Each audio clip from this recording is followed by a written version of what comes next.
My Emile altered my baby's name while I was unconscious. Imagine waking up from a life-threatening delivery, barely clinging to consciousness, only to discover a gut-wrenching betrayal. My mother-in-law had changed my baby's name while I was helpless. Can you even comprehend that level of audacity?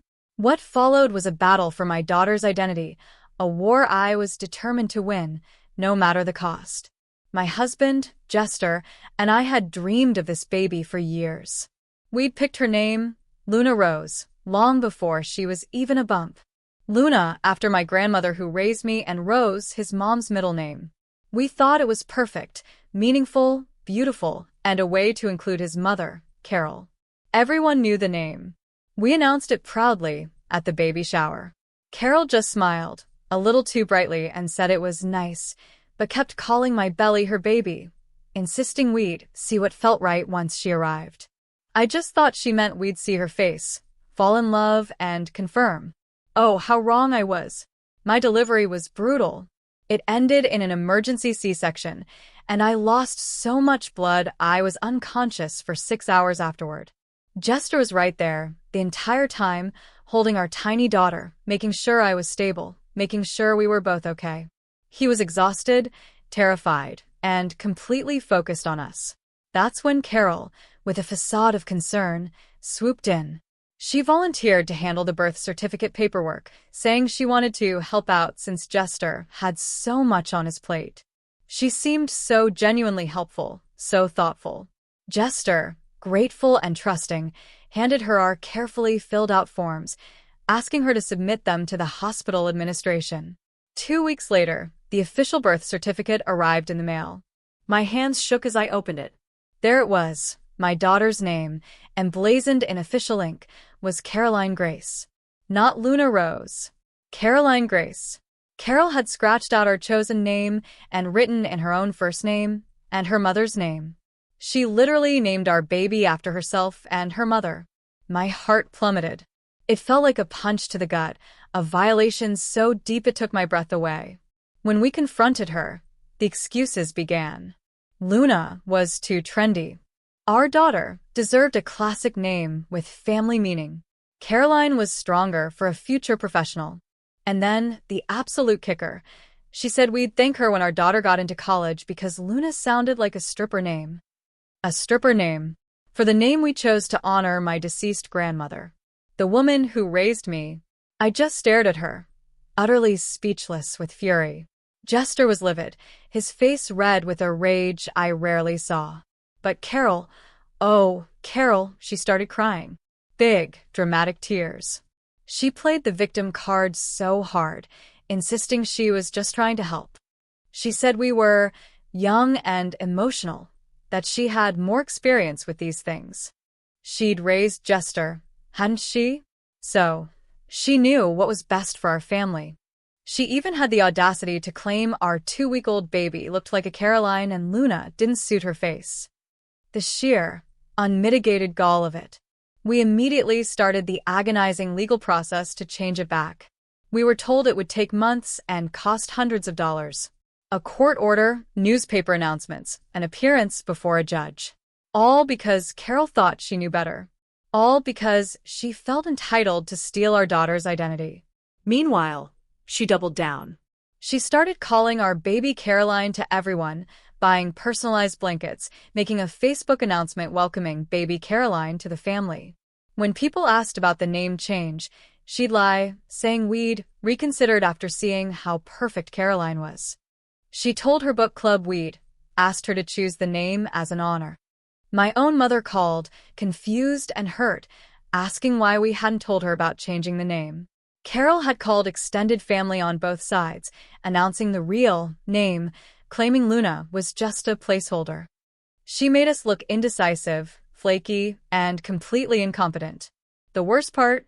She truly believed she was doing us a favor. Caroline would age better than Luna, she'd sneer.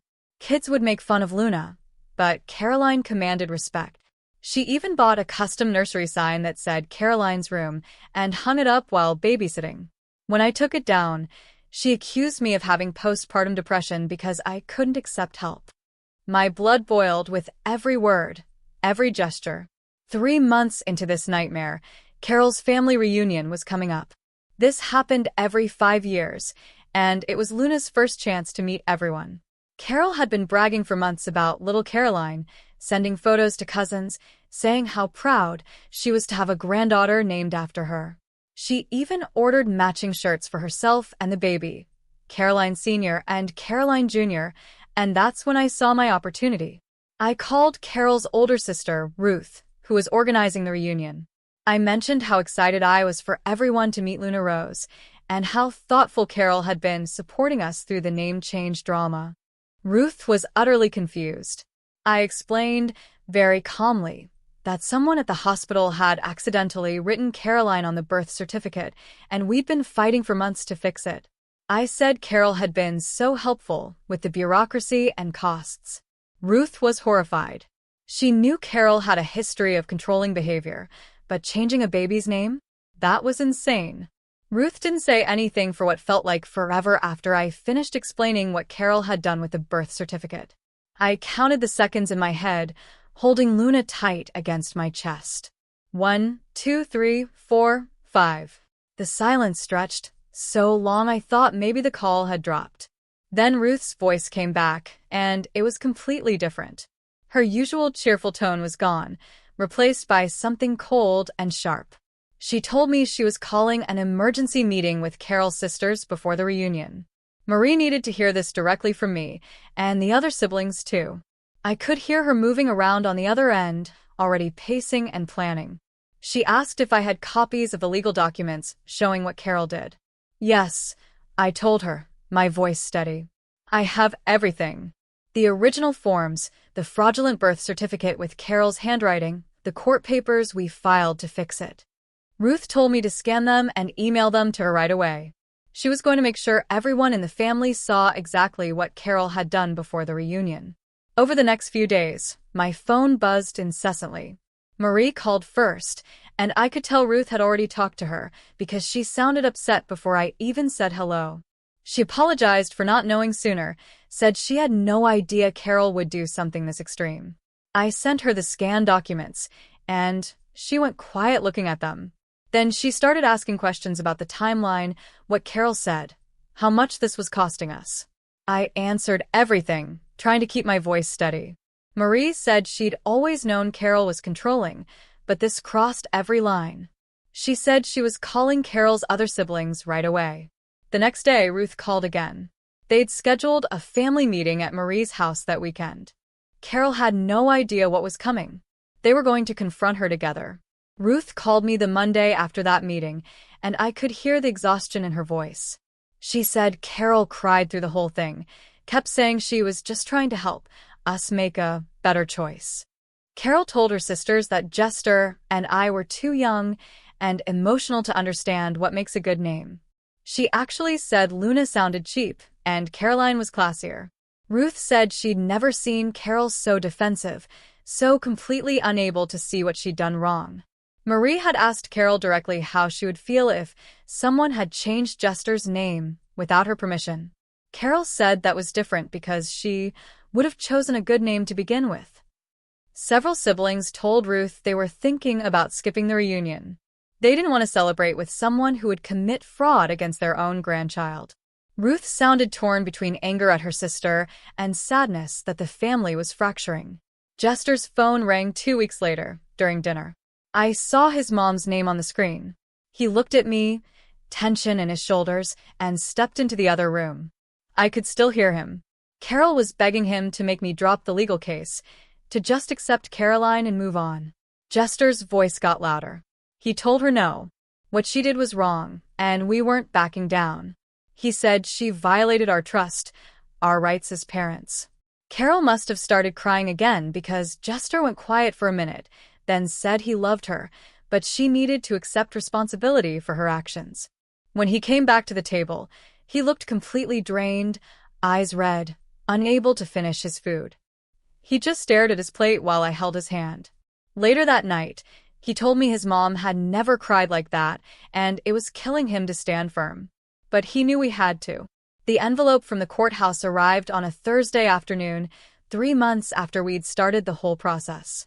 My hands shook as I opened it, terrified something else had gone wrong. But there it was, the corrected birth certificate. Luna Rose, printed in official black letters. Not Caroline Grace. Luna Rose. The name we'd chosen. The name that honored my grandmother. The name that was supposed to be there from the beginning. I sank onto the hallway floor, holding that piece of paper, and I just sobbed. $800 and 3 months of bureaucratic hell, all to fix what Carol had destroyed in 5 minutes. Jester came home and found me still sitting there. He cried too. We held Luna between us, repeating her real name over and over. Luna Rose. Luna Rose. Our daughter finally had her identity back. Carol's group text came through that Saturday morning. It went to everyone in the extended family. She wrote that Jester and I had been brainwashed by radical parenting blogs and modern nonsense about weird names. She claimed she was the victim of our disrespect and lack of appreciation for her experience and wisdom. She said Caroline was beautiful, classic, and we were stubborn and hurtful to reject it. She said she'd only ever try to help, and this was how we repaid her. It was long, rambling, and dripping with self-pity. My phone immediately started buzzing with confused relatives. Then Ruth's response came through in the same thread. She wrote that everyone should wait to hear the full story at the reunion before making judgments. There's a lot more to the situation than Carol is sharing. Several family members asked questions, but Ruth just kept saying, "Wait for the reunion." Jester and I spent that entire weekend debating whether we should even go. I sat on the couch with Luna sleeping, while Jester paced. "Maybe we should just skip it," he suggested. "Avoid the drama entirely." But I kept thinking about how Carol had spent months telling her version of events. She'd made us look flaky, indecisive. She'd lied to dozens of people about us, asking her to choose the name. If we didn't show up, she'd just tell more lies about our absence. Jester stopped pacing, looked at me. He said I was right. We had to go.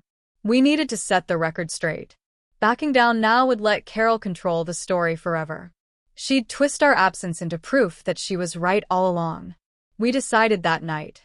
We were going to the reunion, and we were going to make sure everyone knew the truth. Carol showed up at our house 2 weeks before the reunion.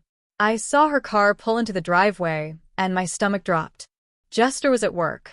She walked up to the door carrying a shopping bag, and I could see those matching shirts through the plastic. Caroline Sr. and Caroline Jr. She rang the doorbell 3 times. I stood in the hallway, holding Luna, heart pounding. She rang again. I called Jester. He said he was leaving work immediately, told me not to open the door. Carol started knocking, calling out that she knew we were home. "I just want to bring a gift for the baby." "You're being ridiculous." Jester's car pulled up 15 minutes later.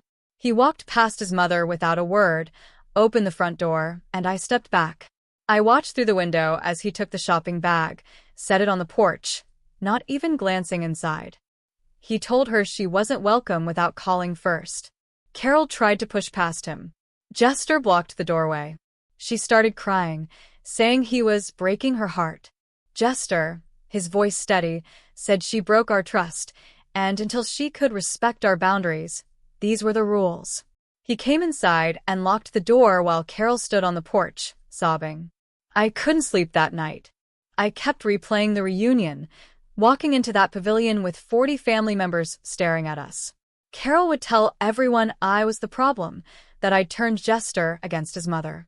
They'd think I was the troublemaker who ruined family harmony over something stupid.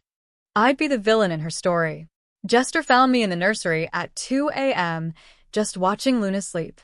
I told him I was scared. Scared of facing everyone, scared they'd hate me. He sat next to me, arm around my shoulders. Carol ruined the family harmony, not you. Carol committed fraud, not you. Carol lied to everyone, not you. All you did was demand our daughter get to keep her own name. He said anyone who couldn't see that wasn't worth worrying about. But I knew Carol. She'd cry, play the victim. And people always believed the crying grandmother over the young daughter-in-law. Ruth called Thursday evening while I was giving Luna a bath. She needed to give me a heads up. She'd spent the last 2 weeks calling family members, telling them the actual truth, backed up with the legal documents. She talked to about 30 people so far. Most were completely shocked, angry at Carol. They couldn't believe she'd changed a baby's name. But Ruth warned me, a few still thought I was overreacting.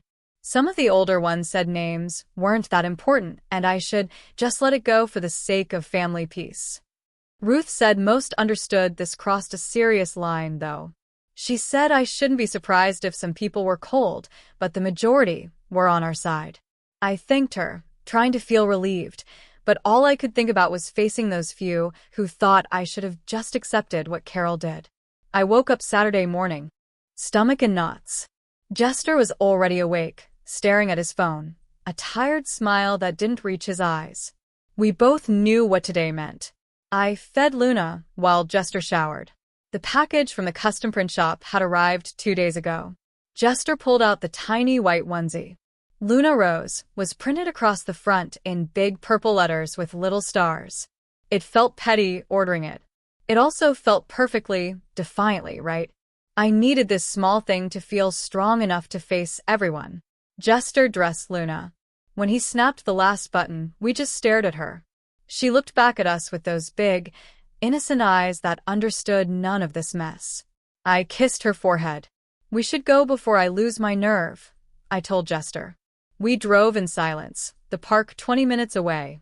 Jester kept glancing at me at red lights, like he wanted to say something, but didn't know what. I watched the trees, tried to breathe normally.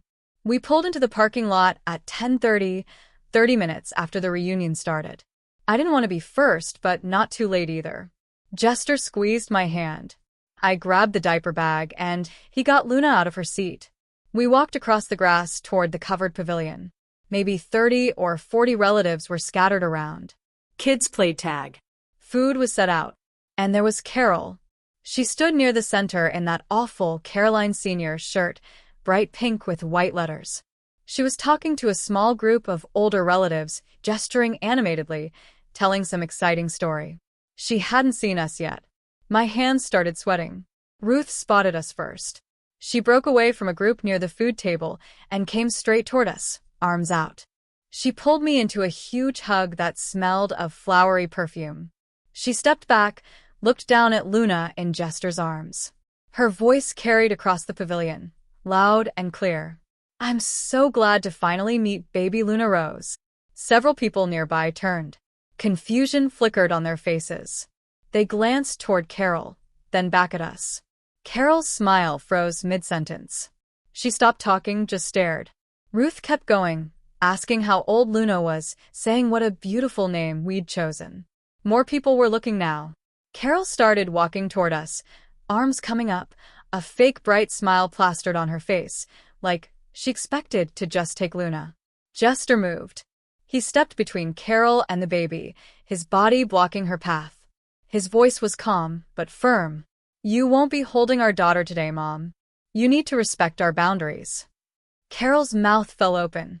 She looked around, checking if anyone else had heard. Oh, they'd heard.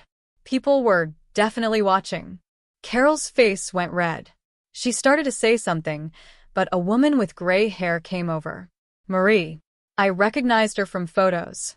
She came straight to me, put her hand on my arm.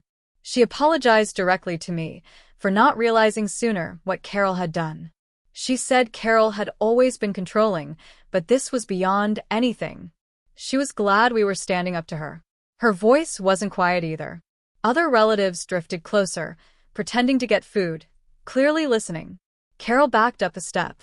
She looked around at the growing audience, trying to figure out how to handle this. Then her voice suddenly rang out across the whole pavilion. Everyone gather for a family photo with baby Caroline. The pavilion went completely silent. 40 people turned. Some stared at Carol. Some stared at us. Some looked back and forth like a tennis match. Nobody moved toward her. The silence stretched. Then Ruth stepped forward into the middle of the space between Carol and our little group. Her voice was loud and clear. There seems to be some confusion about the baby's name. Perhaps Carol would like to explain to everyone what really happened with the birth certificate. Carol's face went completely white. All color drained out. She opened her mouth, but nothing came out. Ruth didn't let up. She asked Carol directly, "Did you change our baby's name without their permission while she was unconscious?" The entire pavilion erupted. People started talking at once, shocked voices, asking what Ruth meant. Carol stammered something about a paperwork mix-up at the hospital. She tried to laugh, but it came out nervous and fake. Ruth cut her off. She asked again, louder, "Did you change their daughter's name without permission?" A woman I didn't know spoke up from the crowd. "Trinity, I realized from Jester's descriptions." She asked how changing someone's baby's name without permission could possibly be considered help. More voices joined in. Carol tried to talk over them. She said she was just helping because we were too emotional. She had more experience. She knew what was best. Jester's voice cut through the noise, shaking with anger in a way I'd never heard. He described coming out of recovery to find his mother had committed fraud on our daughter's birth certificate. He pulled the folded legal documents out of his jacket pocket and held them up. He showed everyone the unauthorized changes. He told them about the $800 we'd spent fixing it, the 3 months of court appearances, newspaper publications. His hands shook as he held up the papers. Carol stood there in her stupid pink shirt, mouth opening and closing like a fish. She had nowhere to hide. Everyone was staring at her. The truth was finally out, in front of her entire family, and there was nothing she could do to take it back. Carol's face crumpled. Tears streamed down her cheeks. She looked around at everyone, her body shaking. "I only wanted what was best for my granddaughter," she shrieked. "You're being so cruel to humiliate me like this." Her voice got higher, louder. "I was just trying to help you make a good choice. Young parents don't always know what's best." Several relatives shifted their weight, looked down at their feet. A few glanced at each other, but nobody stepped forward to defend her. Nobody put an arm around her. The silence from the crowd felt heavy and uncomfortable. Carol kept crying, wiping her eyes. She looked at Jester, expecting him to make this all go away. He just stood there, holding Luna, staring at his mother with an expression I'd never seen. Like he was looking at a stranger. Wyatt stepped forward from the crowd. "Carol's cousin. I'd only met him once." His voice was calm, firm. "Carol, why did you think you had the right to override their choice as parents?" He'd been listening. He couldn't understand how she justified it. Carol stammered, "Experience, knowing better, they're too young, emotional." Wyatt shook his head. "That doesn't give you the right to commit fraud on legal documents." Carol's crying got louder. "You don't understand," she repeated over and over. "Nobody understands what I was trying to do. I raised Jester, and he turned out fine, so obviously I know about parenting." Her words weren't making sense anymore. People whispered. Ruth reached into her purse, pulled out several pieces of paper. "These are screenshots from Carol's Facebook page," she announced. Her voice carried across the pavilion. She started reading. The first was Carol's post announcing baby Caroline's birth, where Carol wrote Weed, asked her to choose the perfect name as a special honor. She read the part where Carol said Luna was just a temporary placeholder. Carol's face turned bright red as Ruth kept reading. Another post, "So proud to have a granddaughter named after me." Another, "I've always dreamed of this honor. They are such thoughtful parents." Ruth's voice never wavered as she read every lie. People shook their heads. Some pulled out phones, checking if the posts were real. Carol tried to interrupt, but Ruth just talked louder. She read a comment where Carol told someone Caroline was a family tradition we wanted to continue. Another where Carol claimed we'd realized during delivery that Luna didn't suit our daughter's face. The lies stacked up. Carol had nowhere to hide. Marie stepped forward next to Ruth. "I have something to add." Her voice was quieter, but everyone still listened. Carol's been telling her book club for months about naming her granddaughter after herself. She described it as a special honor we'd bestowed on her. Marie looked directly at Carol. "I feel foolish now for believing those stories. I was bragging to my own friends about this honor. Now I know it was all lies." The crowd started talking louder now. People weren't even trying to whisper. "I can't believe Carol would lie like that." I heard someone say. "I saw those Facebook posts and thought they were true." The noise grew as more people shared what Carol had told them. I felt my throat tighten, my hands shaking. I'd been standing there, holding everything in. Now I needed to speak. My voice came out stronger than I expected. I woke up from emergency surgery. I began, describing the blood loss, being unconscious for 6 hours. Jester was terrified, staying with me the whole time. Then, seeing that birth certificate, it felt like someone had stolen my daughter's identity while I was unconscious and couldn't protect her. I talked about my grandmother, Luna, who raised me after my parents died. Luna was her name. She meant everything to me. Carol took that away and replaced it with her own name. Like my grandmother didn't matter. Several women in the crowd had tears in their eyes. One covered her mouth. Another nodded like she understood. Jester's aunt wiped her eyes. The emotional impact was hitting people in a way the legal arguments hadn't. Carol tried to talk over me, her voice desperate. I was protecting our daughter from a silly, trendy name. Luna would hurt her future prospects. Kids would make fun of Luna. Caroline is classic, professional, respectable. She kept listing reasons, as if enough of them would make someone agree. Carly spoke up from the side. Luna is a beautiful name.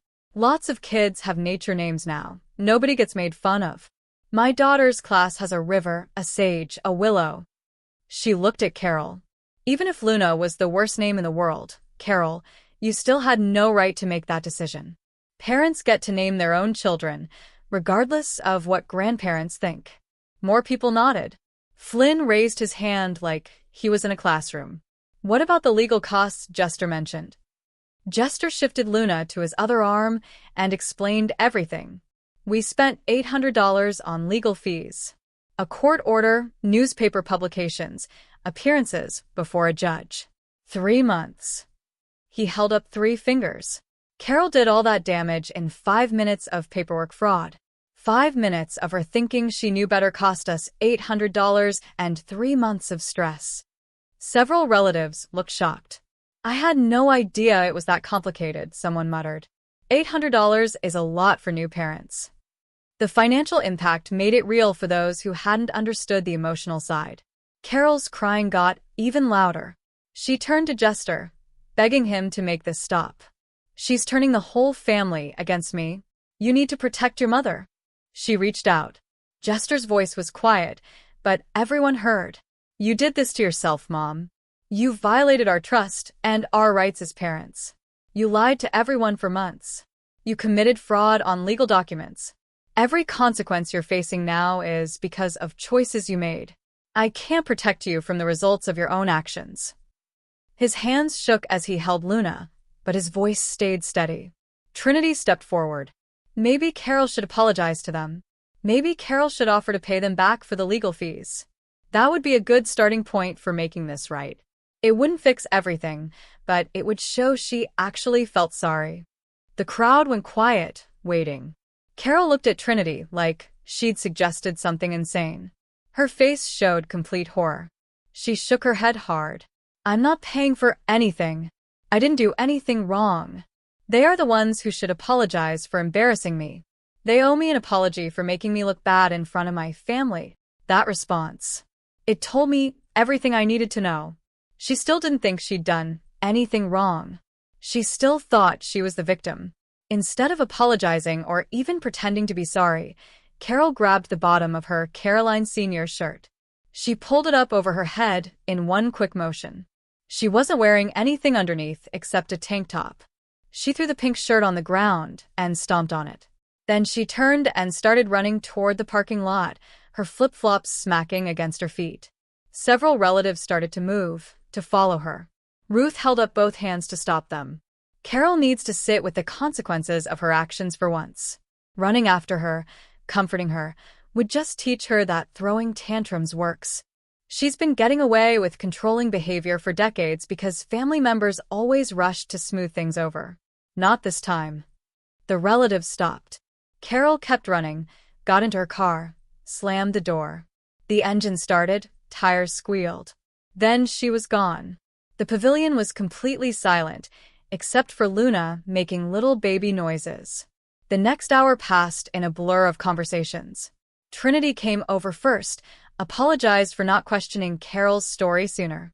She'd always thought something felt off about the Caroline announcement.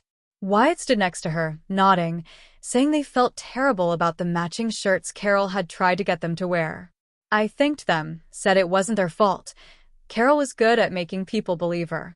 Raphael came by with Marie, genuinely angry when I told him the full cost of the legal fees. Marie squeezed my hand. Families should support each other, not make things harder. An older cousin, whose name I couldn't recall, started talking about how things were different in her generation, how parents respected their elders. My jaw clenched, but before I could respond, Ruth appeared. She told the cousin firmly, "Changing legal documents without permission is fraud, not a generational difference." The cousin walked away, annoyed. Jester stayed close, holding Luna, occasionally touching my shoulder. I saw the stress on his face, but also something like relief. Everyone made a point of saying Luna's name clearly. Some asked to hold her, and I let them. Jester's uncle pulled him aside, asked if we were going to press charges. Jester said we just wanted her to stop lying and respect our choices. The uncle agreed. Carol crossed a major line. An older woman I didn't recognize, Jester's aunt on his father's side, asked to talk privately.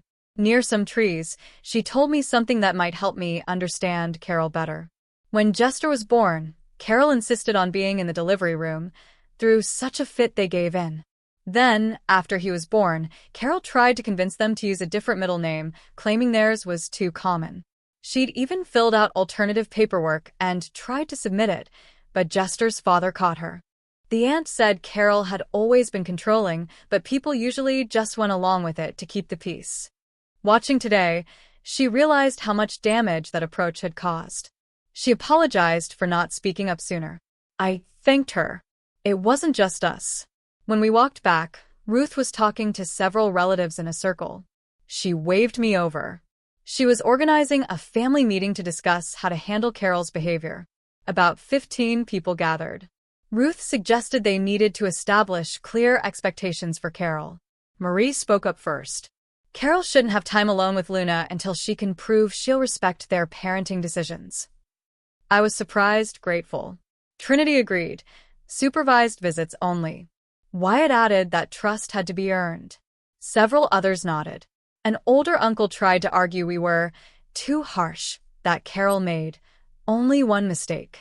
Ruth cut him off, listing other times Carol had overstepped, trying to plan her daughter's wedding, showing up uninvited to her son's house, telling a relative how to discipline children. Other people started sharing their own stories. Carly mentioned Carol rearranging her kitchen cabinets while babysitting, getting angry when Carly put everything back. Flynn said Carol tried to return a birthday gift they'd given their son because she thought it was inappropriate. The stories kept coming. This pattern had been going on for decades. Everyone looked relieved to finally talk about it openly. Ruth said they needed a united front. Marie agreed. Carol needed to face real consequences, or she'd never change. The group decided. Anyone who gave Carol unsupervised access to children or let her override decisions would be accountable to the rest of the family. It felt like something important was shifting. Ruth announced it was time for the family photo. She positioned us in rows, older generation in chairs. Luna was awake and calm in my arms. Ruth loudly announced, "This is the first family photo with baby Luna Rose." She said the name twice more. During the countdown, someone called out, "Where's Carol?" Ruth said Carol had chosen to leave early. The photographer counted down. We all smiled. After the main photo, Ruth insisted on several smaller group shots. Each time, she used Luna's full name. Luna Rose with the cousins. Luna Rose with her generation. Luna Rose with Ruth's family branch. By the time we finished, I'd heard my daughter's real name spoken at least 20 times by different people. There was no way anyone could still be confused. The rest of the afternoon continued without Carol's presence. People relaxed. Conversations felt more genuine. Jester's phone buzzed around 3 p.m. He pulled it out, showed me a string of texts from Carol. The first demanded he leave immediately and come talk to her. The second accused me of poisoning his family against her. The third said he was destroying their relationship by letting me humiliate her publicly. The fourth threatened to cut him out of her will if he didn't defend her. The messages kept coming, each one more desperate and angry. Jester looked at me. What do you think we should do? I said we should ignore them until she calmed down enough for a rational conversation. He nodded, put his phone back in his pocket. More texts came, but he didn't check them. We stayed until Luna started getting fussy. The drive home felt different. Jester was quiet, then he started talking. He felt relieved that the truth was finally out. He'd been dreading family gatherings for months, having to defend his mother or stay quiet while she lied. It had been eating at him, making him feel like he was betraying either me or his mother. He apologized for not shutting her down harder from the beginning. He should have taken the forms himself. He should have confronted her more forcefully. His voice cracked. I reached over, touched his arm. Carol is good at manipulation. You were caught in an impossible situation. What mattered was he stood by me today. He said he loved me and Luna more than anything, and he'd never let his mother come between us again. We drove the rest of the way home in comfortable silence. That night, after Luna was asleep, Jester's phone rang. His whole body tensed. It was Carol. He let it go to voicemail. A minute later, the notification popped up.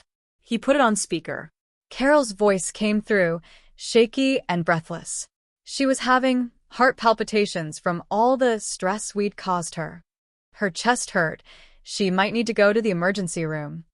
If anything happened, it would be our fault for humiliating her. A mother shouldn't have to deal with this. The message ended. Jester immediately called Ruth. Ruth said Carol had called her too with the same story. Ruth offered to drive her to the hospital, and Carol suddenly said she felt better. Ruth said Carol was fine, just being dramatic. She'd pulled similar stunts before. Jester thanked her, hung up, looking exhausted. Let's get some sleep, I suggested. We'll deal with whatever comes next in the morning.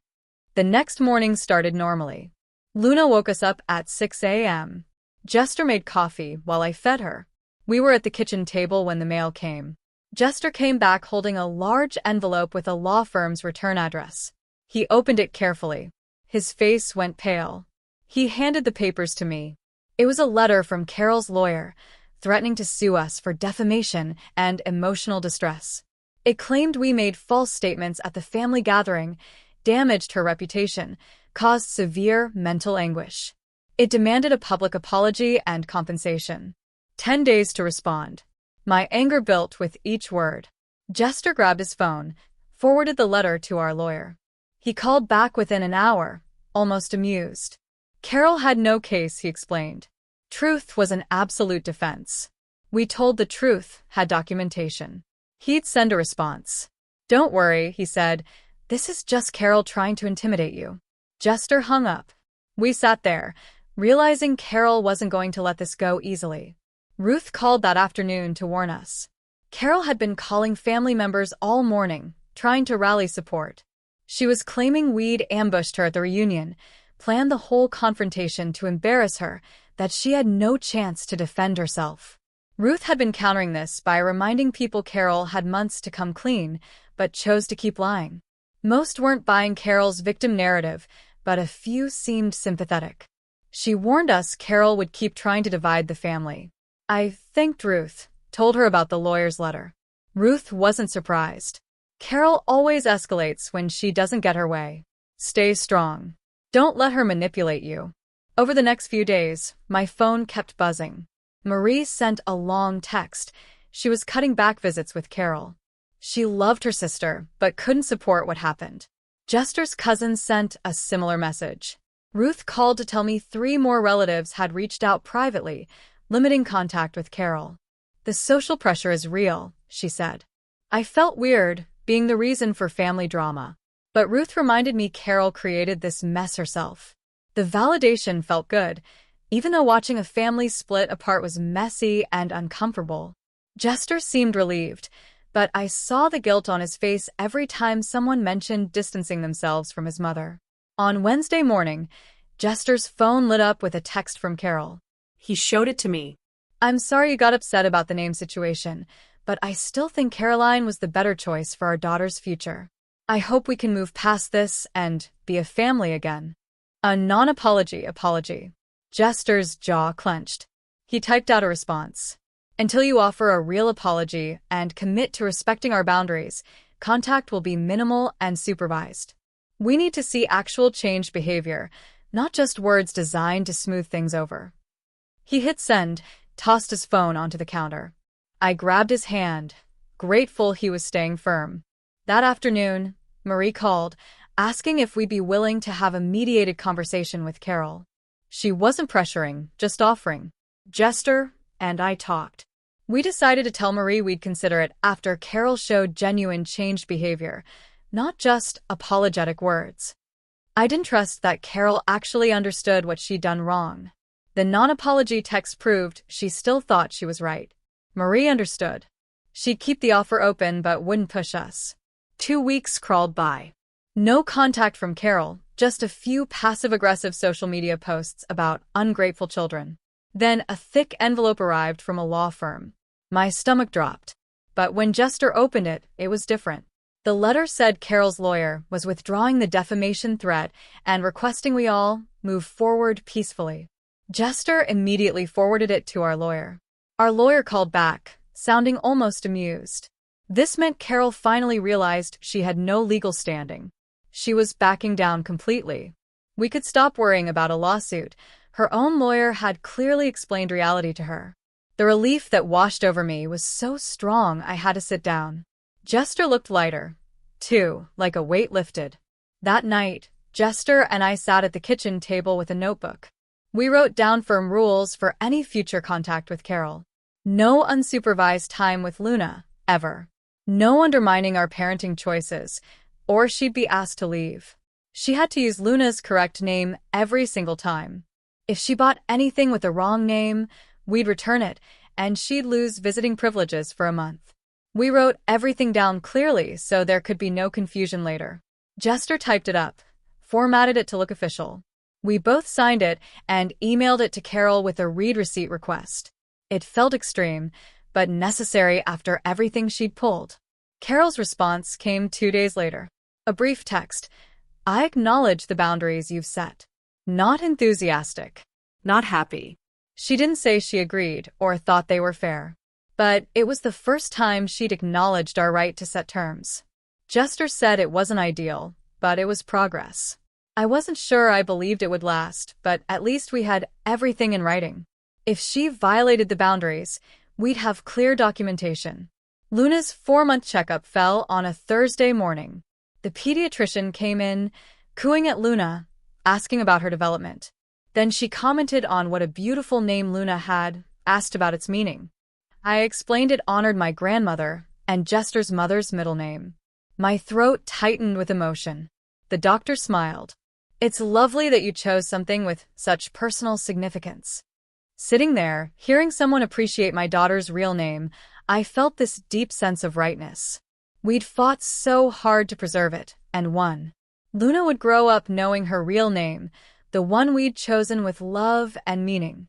Carol hadn't managed to take that away from us. Ruth called that weekend, inviting us to Thanksgiving at her house. Explicitly, Carol wouldn't be there because she'd chosen to skip rather than follow our boundaries. Ruth said Carol had called her complaining, and Ruth told her she needed to either respect them or stay home. Carol picked staying home.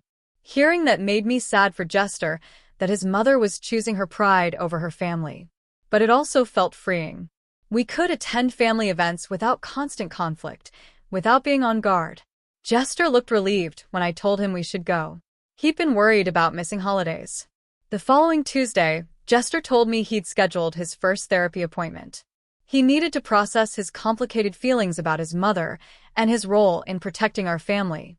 He'd been carrying so much guilt, even though none of it was his fault. Watching him take that step to prioritize our well-being over his mother's feelings made me love him even more. He was choosing us, choosing to work through the mess his mother created.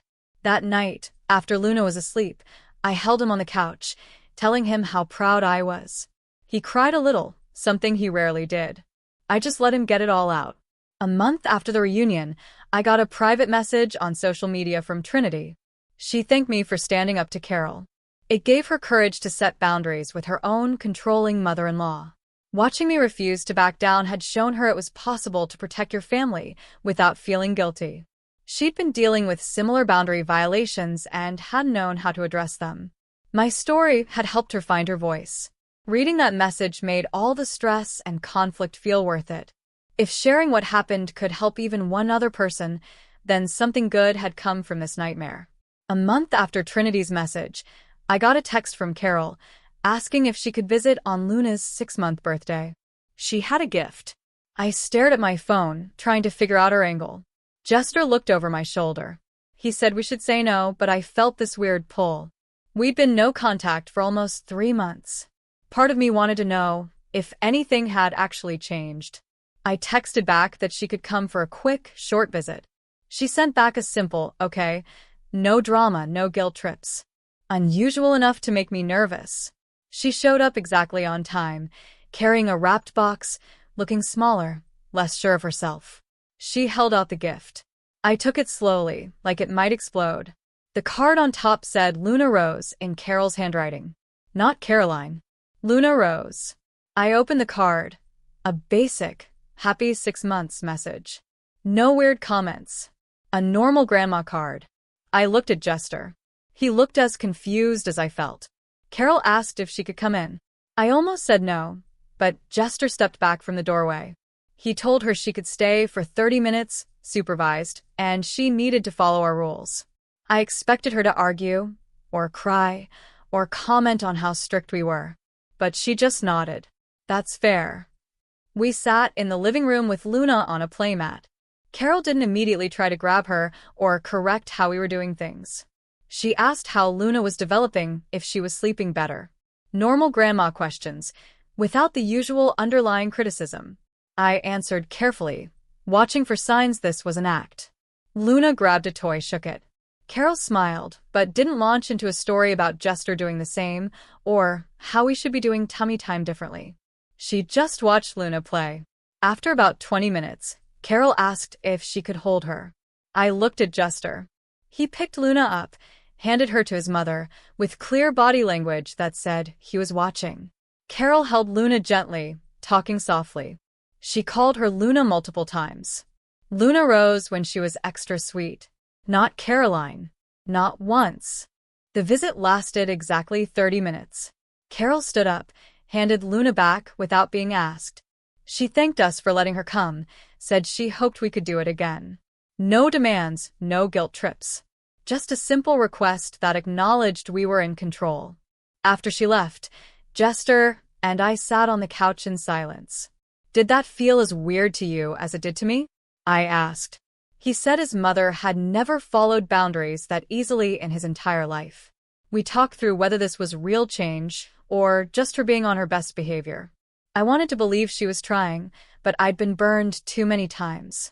Jester suggested we allow supervised visits on a trial basis. If she started backsliding, we'd shut it down immediately. I agreed, but told him I was staying alert. People like Carol didn't usually change without a lot of work. 2 weeks later, Ruth called with an update about Carol's behavior with the rest of the family. Carol had been complaining to anyone who would listen about our strict rules. Marie heard Carol spent an entire lunch talking about how she barely got to see Luna. But here's the thing that actually surprised me. Even though Carol was complaining, she was still following the boundaries. She wasn't showing up unannounced or calling constantly or trying to manipulate other family members. She was following the rules while resenting them, which was more than I expected. Ruth thought Carol was slowly starting to understand her old tactics weren't working. Lots of mistakes and frustration, but some actual progress. Christmas came, and we decided to host a small gathering at our place. We invited Ruth, Marie, and their families, but deliberately didn't invite Carol. It felt harsh, but we weren't ready to handle her at a major holiday. Jester drove over to his mother's house 2 days before Christmas to drop off the gift she'd sent for Luna. Every single one had Luna Rose written on the tag in Carol's handwriting. No Caroline anywhere. He said his mother looked sad when he explained she wasn't invited, but she didn't argue or guilt him. She just asked him to take pictures. The Christmas gathering was relaxed and happy, without the constant tension. Luna wore a little red dress. Everyone used her correct name. It was the first family holiday in months where I didn't spend the whole time braced for conflict. A few days after Christmas, Marie pulled me aside. She told me Carol had been going to therapy, not just once or twice, but regularly for the past 2 months. Her sisters had basically insisted on it after the reunion blow-up, and Carol had actually followed through. Marie said the therapist was helping Carol recognize how her controlling behavior had damaged her relationships. She was apparently working on understanding why she felt entitled to control everything. I asked Marie if she thought it was making a real difference. "It's slow," she said, "but I can see her trying." She'd catch herself mid-sentence, about to give unsolicited advice, and actually stop. Small stuff, but it was something. I told Marie I was cautiously hopeful, but I wasn't holding my breath for a dramatic transformation. People didn't usually change their core personality.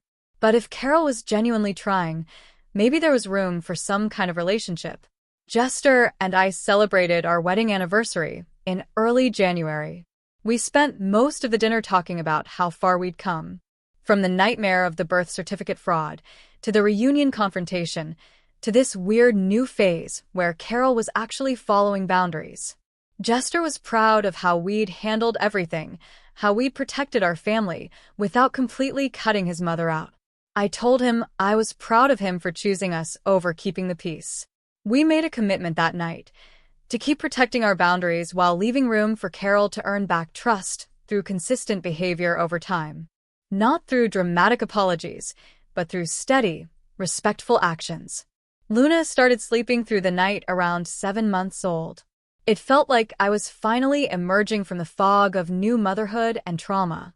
I'd been running on survival mode for so long that having actual energy and mental clarity felt strange.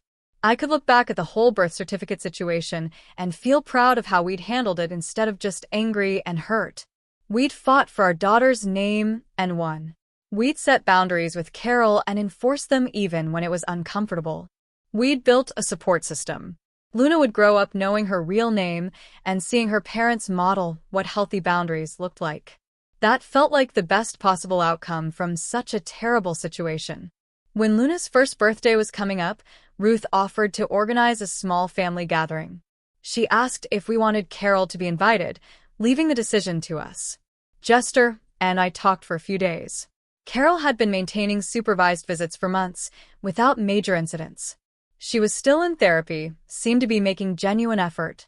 We decided to let her come, but made it clear she needed to ask permission. Carol called Jester directly, asked if it would be okay for her to attend. She didn't demand or guilt trip.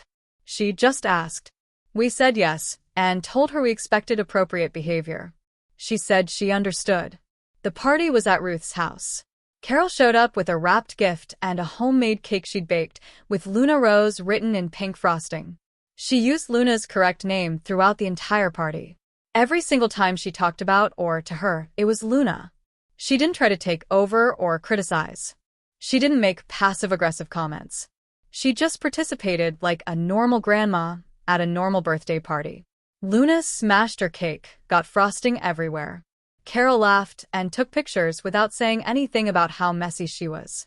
It was surreal, watching her actually follow through on respectful behavior. Near the end of the party, Carol asked if she could talk to me privately. My first instinct was to say no. Private conversations with Carol usually meant manipulation. But Jester nodded at me.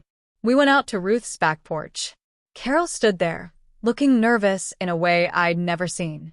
She told me she wanted to apologize for what she'd done with the birth certificate and everything that came after. Not the fake apology. A real apology. She acknowledged she'd violated our trust and caused real harm. She said she'd been working with her therapist to understand why she felt entitled to make decisions for our family. It had been hard to face how controlling and disrespectful her behavior had been. She didn't make excuses. She just said she was sorry, and she was trying to do better. I could see she'd been working on this in therapy. The words came out carefully, like she'd practiced them, but also genuine. I told her I accepted her apology, but rebuilding trust would take time and consistent effort. This wasn't something that got fixed overnight. She needed to show me, through her actions over months and years, that she really meant what she was saying. This couldn't just be one nice conversation and then everything goes back to before. She needed to prove she understood what she did was wrong and that she respected us as Luna's parents. Carol looked me right in the eyes and said she understood completely. She knew she had a lot of work to do and wasn't expecting us to forget what happened. For the first time since this whole nightmare started, I actually believed she might be capable of real change. Something in her voice sounded different. She wasn't crying or making herself the victim. She was just accepting responsibility. That night, Jester and I talked about what came next. We agreed we couldn't just pretend nothing happened. Carol needed to earn back the privilege of being part of Luna's life.